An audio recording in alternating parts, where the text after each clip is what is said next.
Dans son discours à la nation, le chef de l'État, le colonel Assimi Goïta, a annoncé la mise en place d'un dialogue direct intermalien pour la paix et la réconciliation. Objectif, privilégier l'appropriation nationale du processus de paix. Si vous vous souvenez, déjà cela avait été notifié au ministre des Affaires étrangères de l'Algérie, à son temps, à Ramtan, au mois de janvier 2023.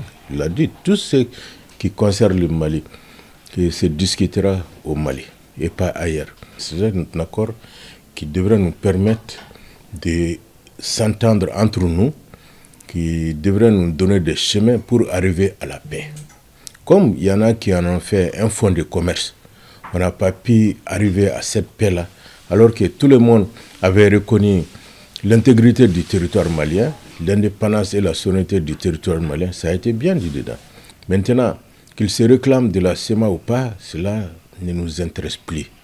Tous les Maliens maintenant sont égaux. Nous ne reconnaîtrons plus de groupes armés, groupes d'autodéfense, ainsi de suite. Non.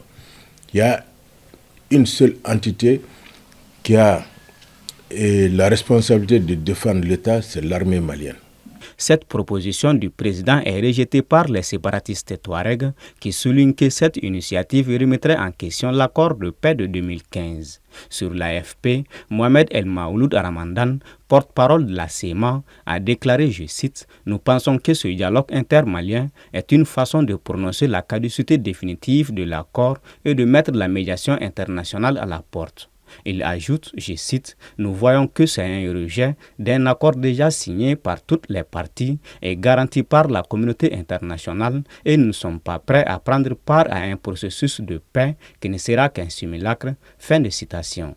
Ceux dont vous parlez, qui se disent de la CEMA, au fait, ils ne sont pas la CEMA. C'est une frange, ce sont des terroristes dont la plupart est recherchée par la justice malienne.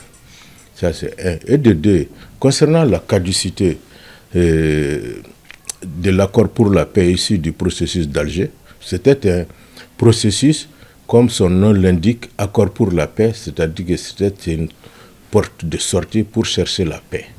Et déjà avec la 4e constitution, cette page de l'histoire du Mali est fermée.